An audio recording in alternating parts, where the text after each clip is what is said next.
Bonjour. Voilà, j'espère que vous allez bien.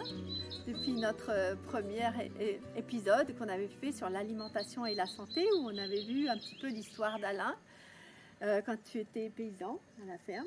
Hein. Est-ce que tu faisais déjà ton pain à l'époque? Mais oui, justement, je faisais mon pain et des fois je le faisais tous les jours quand je faisais la table d'hôte. Hein, j'en faisais des kilos et des kilos quand on était en pleine saison. Donc j'avais ma recette à moi, ma façon de faire à moi. Maintenant, on va vous montrer comment on le fait, nous, tous les deux, ensemble. On est content de vous accueillir au jardin avec les oiseaux qui chantent et puis les jolies fleurs, là, les marguerites et les petits coins de pelouse où on n'a pas tondu et on a laissé les herbes pousser. Et puis cette semaine, on s'est posé la question de savoir qu'est-ce qui était important pour nous dans notre alimentation et de quoi on avait envie de vous parler. Évidemment, la première idée qui nous est venue, c'est de vous parler du pain. C'est quelque chose qui est important pour nous, on le fait toutes les semaines. On fait un bon pain de 2 kilos ou un petit peu plus, qui nous fait toute la semaine. Et on avait envie de vous raconter comment est-ce qu'on fait ça, avec quels ingrédients, pour obtenir un produit de très haute qualité. En tout cas, qui nous fait du bien, parce qu'il est riche, on l'enrichit avec beaucoup de choses qu'on met à l'intérieur. On va vous expliquer tout ça. On va faire sous forme de tuto pour que vous puissiez aussi faire du pain un aliment central de votre alimentation. Et on sort de ce pain blanc qu'on a l'habitude parfois de manger quand on est un petit peu pressé. On achète ce produit bas de gamme et là on avait envie de vous montrer c'est quoi le pain. Le pain tel qu'on pouvait le connaître autrefois, hein, qui était comme la base de l'alimentation, le cœur du repas. Oui, et du pain qui nous fait plaisir de faire, qui nous fait plaisir de manger, qui est facile à faire, qui ne demande pas des ustensiles spéciaux, on n'a pas besoin d'avoir un four à pain. Voilà, simplement. Dans la vidéo précédente, moi je vous ai parlé de mon histoire, et dans mon histoire, il y a ce moment où j'ai pris conscience, justement, que l'alimentation, pour moi, c'était important pour ma santé, comme je l'avais constaté pour le bétail. Et à partir de ce moment-là, dès l'instant qu'il y a eu une boulangerie à Lons-le-Saunier qui faisait du pain bio, eh bien, je me suis mis à manger du pain bio avant de le faire plus tard. Et tous les dimanches matins, je descendais à Lons-le-Saunier, je faisais donc mes 24 km aller-retour pour être précis, pour aller chercher mes quelques pains qui me faisaient la semaine. Et ensuite, quand j'ai eu ma ferme propre à moi, et que je faisais l'accueil à la ferme, la table d'hôte, c'est là que je me suis mis à faire mon pain. Et en pleine saison, quand il y avait beaucoup de monde, beaucoup de touristes dans la région, beaucoup de monde à la table d'hôte, eh bien, ça arrivait que je le fasse tous les jours, avec plusieurs kilos par jour. Donc, je le faisais dans un gros faitout. Bon, moi, je dosais les choses. Je pesais ma farine, je pesais mon eau, mon sel, je mélangeais tout ça, je pétrissais bien. Je mettais ça dans 8 moules, je faisais 8 pains de 500 grammes dans des moules à cake. On avait envie de vous montrer la facilité avec laquelle on pouvait le faire. On le fait avec notre méthode. Voilà, alors suivez-nous, on va installer la table dehors pour qu'on ait de la belle lumière pour pouvoir voir la fabrication du pain. Donc suivez-nous pour ce tuto. On y va. Alors on n'est pas boulanger, on n'est pas spécialiste de la panification, mais ça fait quand même plus de 20 ans qu'on fait notre pain. Toi, tu avais commencé à la ferme quand tu faisais... Disons 40 pour moi. Allez, 40 ans pour toi, voilà. Et puis moi, une vingtaine d'années, 25 ans pour moi. Ça fait longtemps, donc on fait notre pain à notre manière, avec nos petites habitudes. Alors voilà, faut pas nous en vouloir si c'est pas tout à fait calé comme vous le faites, si vous êtes des spécialistes en pain. Mais surtout, ce qui nous tenait à cœur, en fait, c'est de parler des farines. Parce que si on veut faire du bon pain, alors c'est important d'avoir des bons ingrédients. Et les ingrédients, c'est de la bonne farine, de la bonne eau, du bon sel. Et à ce moment-là, on va avoir un produit de top qualité qui va nous donner beaucoup de belles énergies. On a 4 sortes de farine déjà. Alors, la première sorte, voilà, c'est le grand sac. Hein, parce qu'on en utilise beaucoup de cette farine. Hein. Oui, le grand épeautre. C'est de grand épeautre. Grand épeautre non hybridé. On vous dira après où est-ce qu'on trouve ça. Ouais. Donc, grand épeautre. Ici, c'est le petit épeautre. Là, sarrasin. Sarrasin, qu'on appelle aussi blé noir. Ouais, ouais. Et le seigle. Alors, on va vous expliquer où est-ce qu'on se procure ces farines, parce que c'est pas forcément évident, hein. Voilà, quand on était dans Lyon, on avait une amie qui avait une grande ferme, Mélanie. Si tu nous vois, on te salue. Hein, la ferme 89-10, qui est à cheval entre Lyon et l'Aube. Ouais. Et puis quand on est arrivé ici, ben, on a commencé à chercher un petit peu où se procurer ces bonnes farines bio.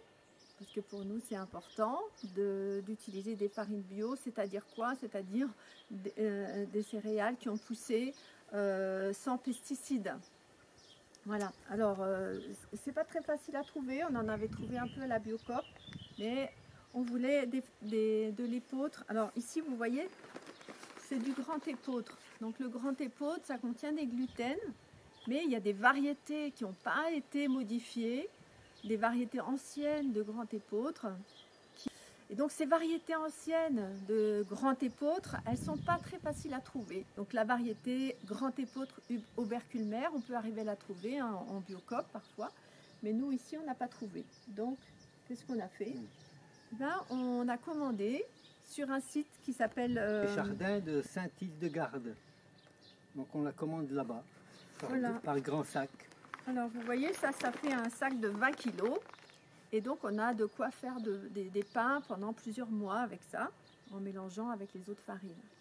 Bon, c'est une petite indication, peut-être que vous avez vos producteurs de grands épeautres non hybridés. Mais si jamais vous ne trouvez pas, vous pouvez vous diriger vers ce site-là. Au jardin de Saint-Hildegarde, on a commandé aussi la farine de petit épeautre. Hein, c'est du T80 celui-là. Et puis alors ces deux farines-là, ça c'est plus facile à trouver, hein, sarrasin et seigle. Donc ça, soit on peut les acheter à la Biocoop, et soit on peut les trouver chez un producteur de farine. C'est local, c'est pas loin de chez nous ça. Voilà, donc on les avait rencontrés sur le marché de Saint-Thirier, ça s'appelle Lougabissou. Voilà, sur le marché de Saint-Thirier-la-Perche, on peut trouver ces deux farines-là qui sont aussi des farines en agriculture biologique. Voilà, 4 bonnes farines. En général, on le fait avec ces 4 farines-là. On pourrait le faire simplement avec de la farine de grand épeautre ou simplement avec la farine de petit épeautre. Ça irait aussi. Hein. Si on n'utilisait que de la farine de seigle et de sarrasin, le pain ne lèverait pas. Il serait vraiment très compact.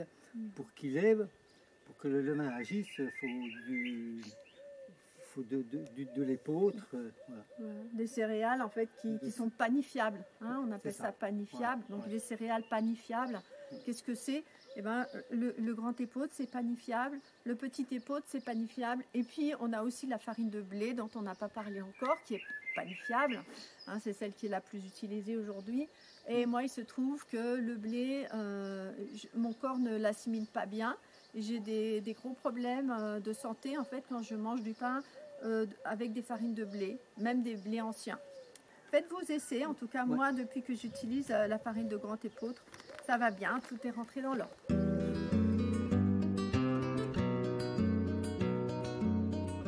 Donc comment est-ce qu'on fait le levain? Quand on est en train de faire notre pain régulièrement, on garde une petite boule du pâton de pain qu'on a fait ce jour-là. Et la veille de refaire de nouveau le pain, on rajoute un petit peu d'eau, de farine, comme on dit, on relance le levain. Et donc ça nous fait un levain beaucoup plus grand, qui sera très actif pour cette levée-là. Mais au départ, quand on n'a rien du tout, comment est-ce qu'on fait le levain? Alors ça prend plusieurs jours. Là, on commence avec un petit peu d'eau, un petit peu de farine, donc on lui donne la consistance de la pâte à pain. On peut, si on veut, rajouter soit un petit peu de miel, soit un petit peu de jus de pomme. Enfin, c'est la recette qu'on m'avait dite et c'est comme ça que j'ai commencé, moi, mon premier levain. Et puis, tous les jours, on rajoute un petit peu d'eau et un petit peu de farine. Et au bout d'un certain temps, suivant la température, souvent c'est 4, 5 jours, 6 jours maximum, un beau jour, on voit que notre pâton, ça y est, il a grossi et c'est parti. C'est les levures qui étaient présentes soit dans le cidre, soit dans le miel, soit simplement dans l'air, hein, qui vont ensemencer donc cette petite pâte à pain et qui vont faire que ça y est, ça commence à fermenter. Hein. Pas difficile en fait de faire du levain. Hein. Voilà, c'est très simple. Là, c'est un trésor, hein, ce levain, hein, c'est lui qui va faire lever la pâte. Alors, il y a encore deux choses là, disons qu'on a de l'eau. La qualité de l'eau, elle est importante. Donc faites attention, utilisez de la bonne eau, qui ne soit pas chlorée, parce que sinon ça va intervenir là sur le levain et puis ça pourrait faire rater un petit peu la préparation et pas donner autant de qualité au pain. Et puis ici, donc dans notre petit pot, on a du sel de Guérande, hein, très important le sel. Voilà, vous mettez de côté tous les sels de supermarché, là je ne vous donnerai pas la marque. C'est un élément qui est très important, le sel dans notre alimentation. Et ça vaut vraiment le coup d'acheter du sel de qualité pour ça. Bon, mais je crois qu'on a présenté tous les ingrédients. Maintenant, on va pouvoir y aller. Hein? Oui, on y va. Donc, on va mettre la farine de grand épeautre dans le saladier. Voilà. Bon, nous, en général, on fait un pain qui pèse à peu près 2 kg. Ouais. Hein? Comme ça nous fait la semaine. Donc, on fait ça une fois par semaine. Et ça se garde bien. Hein? Ouais. Donc là, je ne sais pas ce que tu en penses. Ça va comme ça ou encore un peu pour le grand épeautre? Un tout petit peu. Mais un tout petit peu. Hein? Voilà, ouais, comme ça, c'est bien. Ouais. Donc, là, c'est bon. Maintenant, on va mettre le petit épeautre. Tiens, je vais te laisser faire ça. Je vais débarrasser, je vais enlever le gros sac, ça va nous faire un peu de place.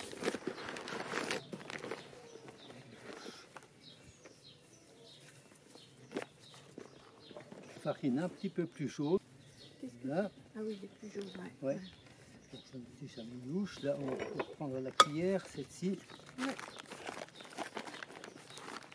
Donc ça, c'est le seigle. Hein? Oui. Moi, j'aime bien la farine de seigle. Et j'aime beaucoup le goût du sarrasin. Ah. J'y vais pour le sarrasin, je rajoute ça. Hein? Oui. Seigle. Et puis maintenant, eh ben, on va mélanger tout ça. Hein? On va mélanger toutes ces farines-là avec la grosse cuillère. Là. Hop. Voilà, on va brasser un petit peu tout ça.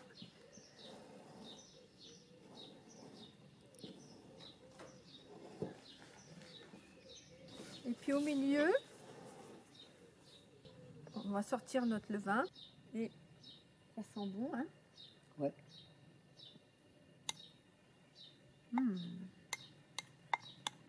Donc, on va le mettre tout entier. Hein? Nous, c'est notre façon de faire. On va le mettre tout entier là. On va le fariner. Comme ça. Alors, on n'est pas dans la cuisine. On n'a pas notre grand plan de travail là pour pétrir. Donc, on a amené une petite planche. Ça va aller. Oui. Alors, tiens, tu peux faire ça, toi, pétrir un petit peu ça avec la farine. Oui. Et puis pendant ce temps, là, on va commencer à mettre l'eau. On fait un puits là au milieu, on verse un peu d'eau. Et puis après, commencer à mélanger un peu. Donc là, vous voyez, moi je fais un genre de petit pâton là au milieu de mon puits, entre mon eau et ma farine. Et puis on va la rajouter avec le tien. Hein? Voilà. Hop. Hop. Puis toi, tu vas pétrir tout ça. Ouais. Puis on va continuer comme ça, rajouter l'eau, faire un petit pâton, le rajouter. Alors sur ta petite planche là, ça va être un petit peu juste. Hein. Oui. Bon, c'est pour vous expliquer. Hein. Donc on va arrêter, puis on va vous montrer quand on aura tout assemblé. Hein. Ça va nous faire une grosse pâte. Voilà. Un autre pâton, il est prêt en 2 morceaux, puisqu'on est 2 à pétrir. Ouais. Donc on l'a fait donc, en 2 voilà. morceaux. Donc voilà le premier morceau, et puis voilà le deuxième morceau. Hein. Donc là, c'est juste la farine qu'on a assemblée avec le levain et l'eau. Oui. Hein. Et donc maintenant, étape suivante. Le sel. Maintenant, on va mettre le sel. Alors, on a notre petit pot de sel, la petite cuillère. Nous, on met une cuillère à café de sel. À peu près, ça veut dire à peu près par kilo, quoi. Ouais. Voilà. Et puis... Hop. Voilà. Et après, on pétrit. Le principal, c'est de bien mélanger la farine. Bon, moi j'aime bien faire ça aussi. Ça fait un peu tourner la pâte au fur et à mesure.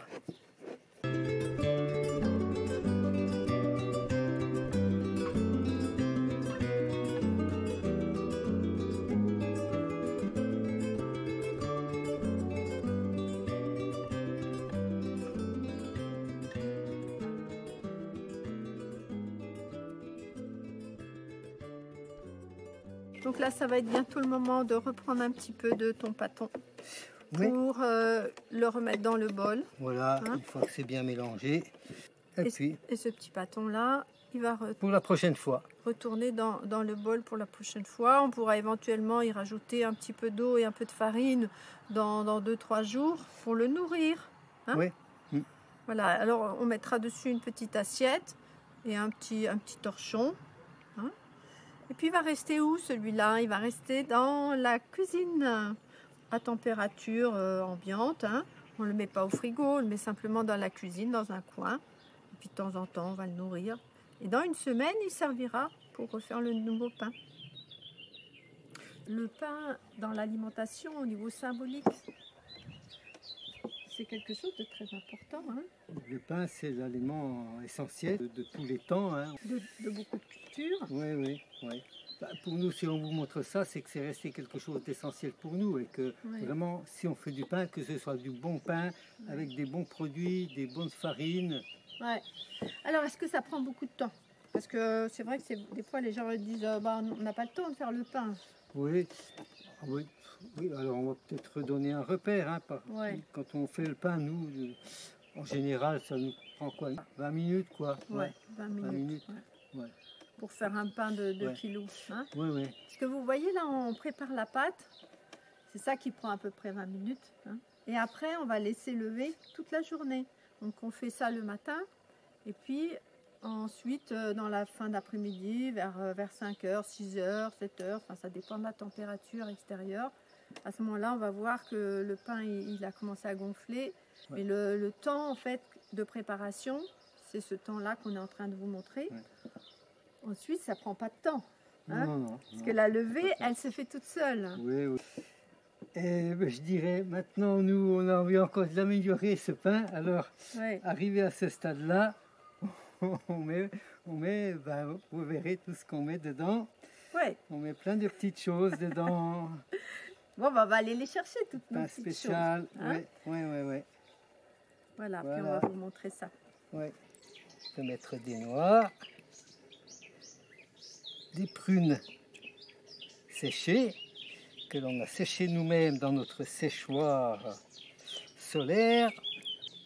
Et là, c'est des graines de tournesol. Voilà. Donc les graines d'ortie. Merci Martine qui nous a envoyé ces graines là. Et donc ça c'est super, on en met partout, c'est riche en fer. Des amandes broyées.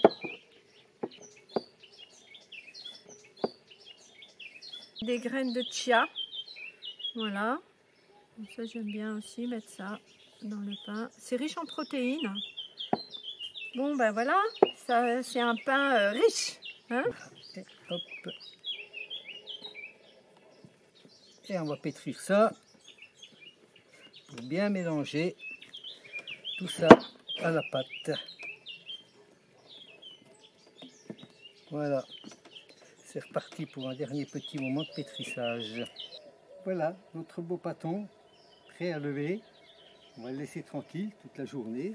On se retrouvera plus tard, là, en fin d'après-midi. Ben ça alors, à la farce. C'est un oiseau qui a envoyé une petite mousse. C'est la mère qui doit être là-haut. Bon, voilà notre beau pâton. On va le mettre dans la cuisine. On va mettre un petit couvert par-dessus. On a mis un truc un peu bombé, hein, parce que ça va gonfler. Voilà. Et puis à tout à l'heure. Voilà notre pâton. Ça fait un petit peu plus de 6 heures qu'on l'a pétri. Et là, on l'avait un petit peu oublié. On était occupé ailleurs. Et surprise, Il a monté vite hein, aujourd'hui. Hein. Oui, il a monté vite et il est tout collé au saladier là, qui est dessus. On va soulever avec la petite spatule. Voilà. Et je pense qu'il aurait fallu peut-être 1 heure de moins. Hein. Je pense qu'on avait un levain qui était bien vigoureux. Voilà, on va décoller la pâte avec une spatule. Ça va aller bien. C'est une spatule qui est un peu souple. Voilà. Allez, hop. C'est bien. On a notre pâte là. Et on va faire la deuxième levée. On va le rouler et ensuite on va le mettre dans ce petit panier, hein, qui est un panier que j'ai fabriqué avec de la moulinie et de la ronce. Hein. Ça s'appelle un paillassou. On va mettre le torchon dans le paillassou et le pain viendra faire sa deuxième levée là-dedans. Voilà.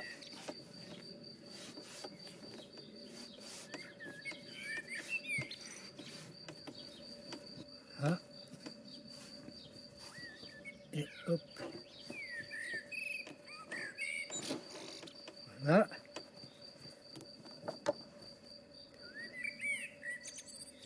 Donc on revient dans 3/4 d'heure à peu près. ouais, dans 3/4 d'heure, on revient pour le mettre au four. Oui. Bien fariner la tôle là. Alors voilà le bébé. Il a bien Oh là là, levé il est beau, là, hein. il est bien rond. Il est bien craqué, Oh là hein, là. il est beau, hein. Ah oui, ouais, il est bien prêt. Bien prêt. Hop. Voilà. Et hop là. On a déjà ça là. Voilà. Voilà. Ouais. Puis après tu fais des trucs en Ah ben moi je travers. fais des petits trucs comme ça. Il faut que tu les insistes plus que ça parce que c'est pas, non, c'est pas bon. Hop. Hop. On amène ça au four. Allez hop.